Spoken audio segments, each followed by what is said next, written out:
نتيجة سلبية تلوح في الأفق حصيلة حوارات وزارة الداخلية مع المركزيات النقابية بعد أن تراجعت وزارة الفتيل عن عقد الجولة الثانية من مفاوضات الحوار الاجتماعي، وذلك رغم الوعود التي قدمها الوزير للأمناء العامين بخصوص اللجوء إلى حوار جديد من أجل تقريب وجهات النظر التي لم تبارح مكانها بسبب تشبث النقابات بمطلب زيادة 600 درهم، فيما اعتبر الداخلية الرقم بزاف طالبها الاكتفاء بالعرض الحكومي.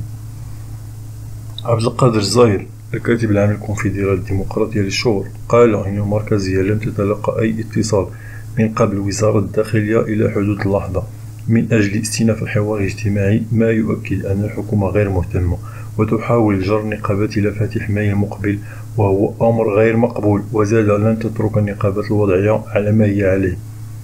أضاف الزاهر أن أجندة الحوار الاجتماعي لا يجب أن تفرض من الحكومة، فالجميع يتحمل المسؤولية فيها، مشددا على أن التصعيد يبقى الحل الوحيد أمام الصمت المدبق. وزاد على الحكومة أن تدري أن أفضل جو لتنزيل برنامجها هو السلم الاجتماعي.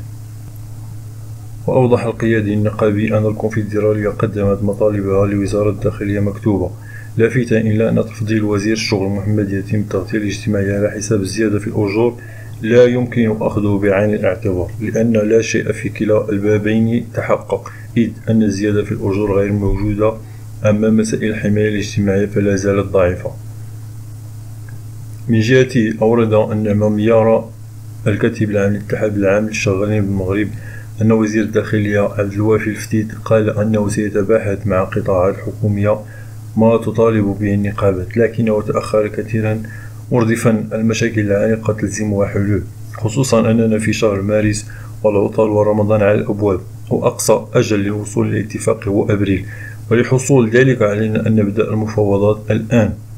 وأضاف ميارة أن هناك تدمرا في صفوف الشغيلة والتصعيد هو ما يلوح في الأفق، وسيتم إعلان خطواته في بداية مارس المقبل، مطالبا بمؤسسة الحوار الاجتماعي وجعل مرتبطا بقانون أساسي وجولات محددة في الزمان وبجدول أعمال واضح، عوض أن تنتظر النقابات الحكومة حتى تكون جاهزة.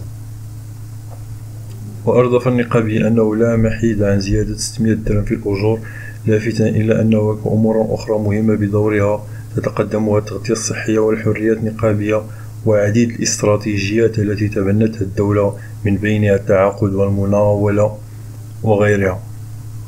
الرحمن الرحيم. تحضر اليوم القيادة الوطنية للاتحاد المغربي للشغل في هذا المؤتمر الجهوي المهم الذي ينعقد بحضور كل إن لم أقل مجموعة من القطاعات المهنية.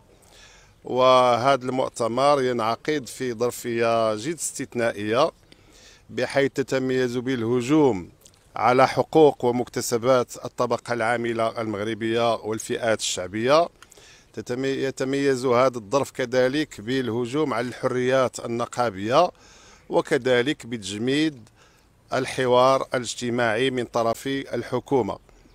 فبالطبع الحركة النقابية بقيادة الاتحاد المغربي للشغل ما عليها إلا أن تقوي الصفوف ديالها بتعزيز التنظيم النقابي لمواجهة هذا الهجوم المعادي على الطبقة العاملة المغربية. وشكرا. قبل ما تخرجوا ما تنساوش تابوناو معنا في لاشين يوتيوب، وما تنساوش ديروا جيم.